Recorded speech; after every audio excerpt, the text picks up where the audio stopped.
Hi friends, आज આપણે બનાવશું ચણાના લોટનું શાક એકદમ નવી જ રીતે। જો ઘરમાં કોઈ શાક ન હોય તો આ રેસીપી તમે જરૂરથી ટ્રાય કરજો અને રેસીપી એન્ડ સુધી જરૂરથી જોજો। તો એના માટે આપણે અડધી વાટકી ચણાનો લોટ લીધો છે, બારીક કટિંગ કરીને ટમેટા લીધા છે, બારીક કટિંગ કરીને કાંદા લીધા છે, લસણ લીધું છે, દહીં લીધું છે, આદુ મરચું છે અને ધાણા ભાજી છે। તો આપણે આ બધી જ વસ્તુ લઈ લીધી છે। હવે આપણે બાઉલ લીધું છે। તો શાક માટે આપણે બેટર તૈયાર કરશું। તો આ ચણાનો લોટ છે તે આપણે એડ કરી દઈશું। ચપટી આપણે હળદર એડ કરશું, ચપટી આપણે લાલ મરચું પાવડર એડ કરશું, સ્વાદ પ્રમાણે આપણે મીઠું એડ કરશું, ચપટી આપણે અજમા લીધા છે તે એડ કરશું। જો તમે નો એડ કરવા હોય તો સ્કીપ પણ કરી શકો છો। ચપટી આપણે ખાવાનો સોડા લીધો છે, થોડી આપણે ધાણા ભાજી એડ કરશું। હવે આપણે પાણી એડ કરશું। તો આપણે પતલું બેટર કરવાનું છે એટલે પાણી આપણે એ રીતનું એડ કરવાનું છે, થોડું વધારે। આને આપણે સરસ રીતે મિક્સ કરી લેશું।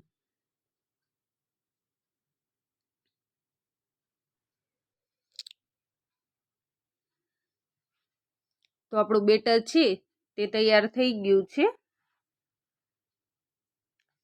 હું તમને ચમચીએથી બતાવું, આ રીતનું પતલું બેટર તૈયાર કરવાનું છે। હવે આપણે પેનમાં તેલ ગરમ કરવા મૂકી દીધું છે। તો તેલ મેં અત્યારે સિંગ તેલનો ઉપયોગ કર્યો છે। સિંગ તેલનો ઉપયોગ કરવાથી શાકનો ટેસ્ટ છે તે એકદમ સરસ આવે છે। તો આપણું તેલ ગરમ થઈ ગયું છે। ચપટી મેં જીરું એડ કર્યું છે,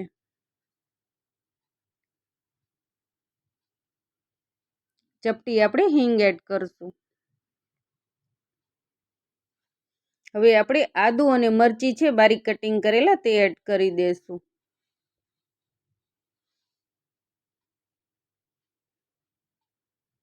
હવે આપણે આ લસણની જે પેસ્ટ છે તે આપણે એડ કરી દઈશું અને આપણે હલાવી લેશું। તેલમાં એકદમ સરસ રીતે આદુ મરચું અને લસણ છે તેને આપણે સાતળી લેશું।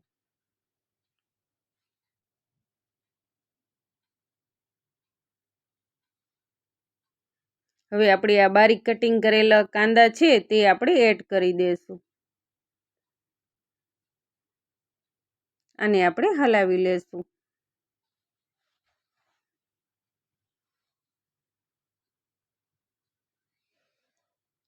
ચપટી આપણે હળદર એડ કરી છે, સ્વાદ પ્રમાણે આપણે મીઠું એડ કરશું અને આપણે હલાવી લેશું।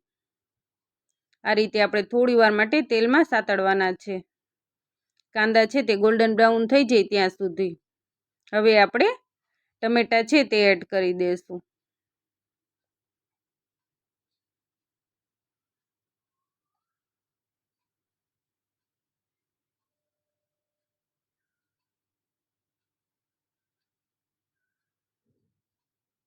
તો આપણે કાંદા અને ટમેટા છે તેને થોડી વાર માટે આ રીતે કૂક થવા દઈશું।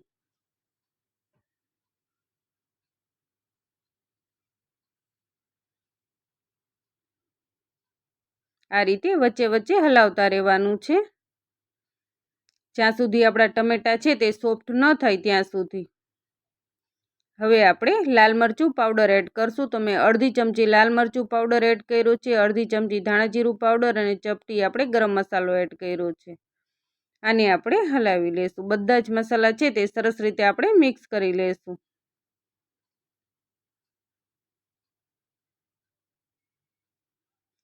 તો આપણા ટમેટા છે તે પણ થોડા સોફ્ટ થઈ ગયા છે।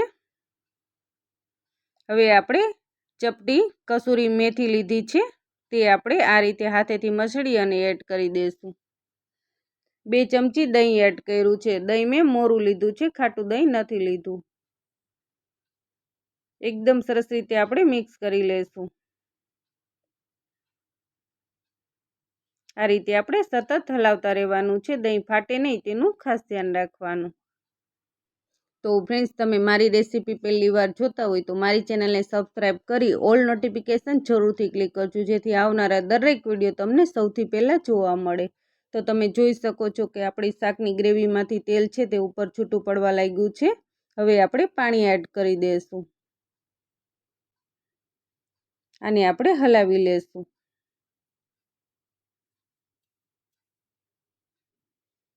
હવે આપણે 2 મિનિટ માટે થાળી ઢાંકીને રહેવા દેશું. તો 2 થી 3 મિનિટ જેવું થઈ ગયું છે અને આપણી શાકની ગ્રેવી છે તે એકદમ સરસ ઉકળી ગઈ છે. હવે આપણે આ જે બેટર તૈયાર કર્યું છે ચણાના લોટનું તે આપણે એડ કરી દઈશું. હવે આપણે ફરીથી 2 થી 3 મિનિટ માટે થાળી ઢાંકીને રહેવા દઈશું. તો 2 થી 3 મિનિટ થઈ ગઈ છે અને આપણો ચણાનો લોટ છે તે એકદમ સરસ રીતે કૂક થઈ ગયો છે. આને આપણે હલાવી લેશું.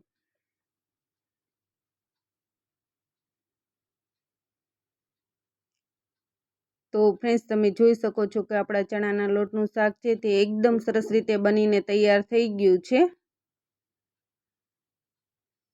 જો તમે આ રીતે ક્યારેય ન બનાવ્યું હોય તો એકવાર જરૂરથી ટ્રાય કરજો. હવે આપણે ઉપરથી થોડી ધાણાભાજી એડ કરી દઈશું અને આપણે હલાવી લેશું.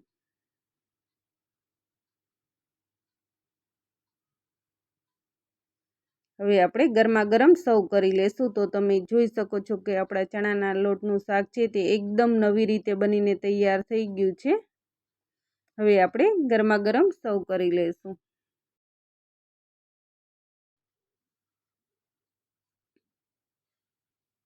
તો ફ્રેન્ડ્સ, તમને મારી રેસીપી ગમે તો ફ્રેન્ડ્સ અને ફેમિલી મેમ્બરમાં જરૂરથી શેર કરજો.